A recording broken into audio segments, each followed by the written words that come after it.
चलिए ठीक है, गुलाम हैदर साहब बने रहे आप हमारे साथ। सीमा भी हमारे साथ मौजूद है, डॉक्टर जयंती दत्ता इस वक्त हमारे साथ मौजूद हैं। वो आप दोनों की बातों को बहुत गौर से सुन रही थी, उन्होंने कुछ एनालाइज किया है। डॉक्टर जयंती, मुझे सबसे पहले तो ये ताज्जुब होती है कि 4 बच्चों के साथ जी इतनी जगह से वो कहीं शारजा गई, फिर उसके बाद नेपाल गई, नेपाल से एंट्री कर गई हमारे देश में जी। तो किस तरह से 4 बच्चों के साथ इस तरह एंट्री, तो हमारे जो विजिलेंस डिपार्टमेंट है एंट्री पॉइंट पे वो चेक क्या कर रहे थे?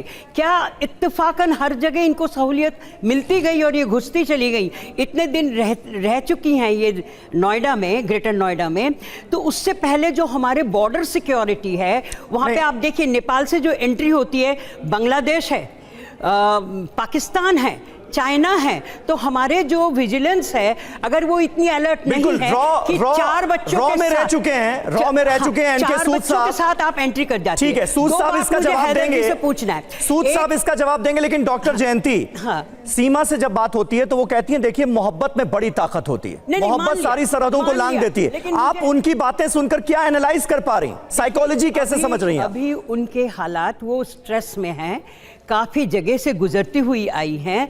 मैं उनसे सवालात बाद में करूंगी। हैदर साहब से मुझे 2 बातें पूछनी है। एक, 3 साल आप कहाँ थे? जो मैं इंटरव्यू सुन रही थी, आपने कोई गुफ्तगू नहीं करी, आपने कोई इंटरेक्शन नहीं किया। चलिए सीमा की बात भूल जाइए, आपके 4 बच्चे हैं, बच्चे आप ही के हैं ना, तो 4 बच्चों के लिए आपके दिल में कोई परेशानी नहीं हुई? आपने पूछताछ नहीं करी? दूसरी बात, आप कह रहे हैं कि 17 साल की या 18 साल की सीमा थी, फर्स्ट डिलीवरी आपकी कहाँ हुई बच्चे की? वो बच्चे की डिलीवरी आपने घर में करवाई या अस्पताल में करवाई? जब आप डिलीवरी करवाते हो उस वक्त क्या उम्र थी सीमा की? राइट? आज आप बुला रहे हो सीमा को, आज आप कह रहे हो कि हाँ वो मेरे पास आ जाती। इतने दिन आपको पता क्यों नहीं चला सीमा कहाँ है? आपने बातचीत क्यों नहीं करी?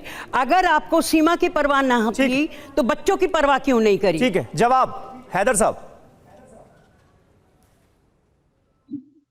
सर, मैं साहिबा को कहना चाहता हूँ कि सीमा तो मेरे रास्ते में था, मेरे संबंध में था। कौन कह रहा है कि सीमा मेरे रास्ते में नहीं था? सर, आपने शायद गुफ्तगू सुनी नहीं, या पहली मरतबा आप यहाँ आके बैठ गई, तो बिल्कुल ये मेरे रास्ते में था। 10 मई तक इसके वॉइस मैसेज, जैसे ये घर से गायब हुई, इसका मैंने एक पुलिस रिपोर्ट लिखवाई कि मेरे बच्चे घर से गायब हैं, ये कहाँ हैं, किधर है। पुलिस भी जांच पड़ताल कर रहा था। बाजी को मैं कहना चाहता हूँ, इसको खर्चा कौन देता था? कराची में ये रह रहा था 3 सालों से, इसको कौन खर्चा भेज रहा था? सऊदी में किस लिए मैं इधर बैठा हुआ था कि मैं अच्छा सा बच्चों को खिला पिला सकूं और ये अच्छे खुश रह सकें।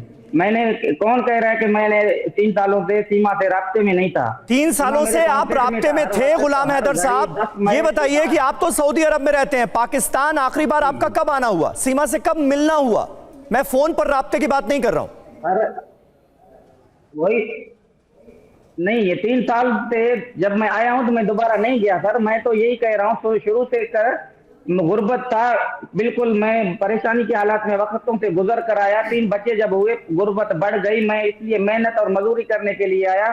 सीमा का ही फैसला था, आखिरी बच्चा प्रेजेंट था, 2 महीना इसके बाकी थे, तो मैं सऊदी आया, कमाया और पैसे सारा हर महीना इनके पास गया। इसने छोटा सा घर लिया, बच्चे की जब जन्म हुई उम्र क्या थी? और इसके पास ज्वेलरियां थे, वो उठा के, और ये ऐसे ये चला आया। बाजी से मैं ये गुजारिश कर रहा हूँ, सीमा मेरे रास्ते ठीक है, यानी आपकी बात से ये समझ में आता है कि घर की हालत ठीक नहीं थी, इसलिए आपने सऊदी अरब जाने का फैसला किया और वहां रहकर कमाने का फैसला किया ताकि घर की हालत को बेहतर किया जा सके। 10 मई को आपको पता चलता है, इसी साल 10 मई को आपको पता चलता है कि सीमा गायब हो गई। उससे पहले आप लोगों की फोन पर बात हो रही थी?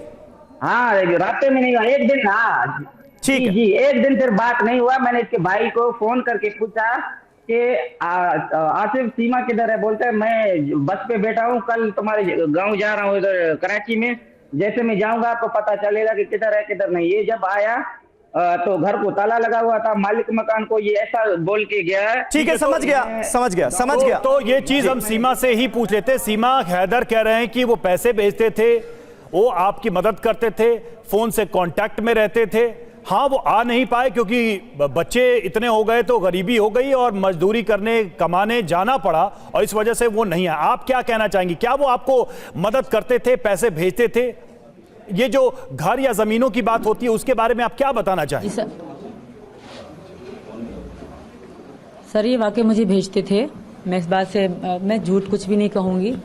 ये जब 19 में गए तो ये काफ़ी समय मुझे भेजते रहे और घर मैंने लिया जोड़ जोड़ के, क्योंकि इन्होंने ये भेजते थे खाने के लिए और मेरा काम था कि खाऊं भी और कुछ बचा के अपना घर लिया। मैंने ज़्यादा महंगा नहीं था, छोटा सा घर था मेरा, तो वो मैंने लिया, बहुत अपना पेट काट के लिया। इसमें हैदर का क्रेडिट नहीं, पहले भी हमने 2 बार कमेटियां रख के जब ये पाकिस्तान में थे तब भी मैंने घर लिया, तो इनके पापा के कारण हमें बेचना पड़ा, क्योंकि इनके पापा ने कुछ मेरा सोना वगैरह गिरवी रखा था मेरी मम्मी का, ना कि मुझे हैदर ने कुछ नहीं बना के दिया।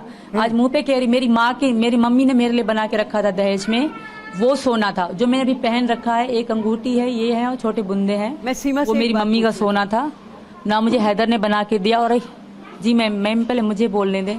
रही बात जो हैदर कह रहे हैं कि मैं कांटेक्ट में था या कुछ भी था, जब इनको पता पड़ा कि 1.5 महीने से बच्चे और बीवी लापता है, तो ये पाकिस्तान क्यों नहीं पहुंचे मुझे ढूंढने के लिए? पाकिस्तान क्यों नहीं पहुंचे? अब भी सऊदी में बैठ के जब मैं वायरल होने लगी तब वीडियो बनाने क्यों लगे हैं? जब इनको पता पड़ गया कि मेरे बच्चे ऐसी मुसीबत में हैं, 4 बच्चे छोटे छोटे हैं, पत्नी नहीं मिल रही, 1.5 महीना हो गया, कोई पता ही नहीं है, तो ये मुझे ढूंढने पाकिस्तान क्यों नहीं गए? कितना समय लगता है? जब मैं 3 दिन में पाकिस्तान से इंडिया तक आ सकती थी। वो तो कह रहे हैं कि उन्होंने शिकायत दर्ज कराई है, वो तो अभी कह रहे थे कि उन्होंने शिकायत दर्ज कराई है इसके लिए। इन्होंने कोई नहीं कराई, मेरी बहनों ने कराई होगी, इन्होंने नहीं कराई होगी, मेरी बहनों ने कराई होगी। ये सब ड्रामा कर रहे हैं सर। चलिए ठीक है, ठीक है। ये तो दोनों तरफ से आरोप जो है, आरोप प्रत्यारोप का सिलसिला जारी है।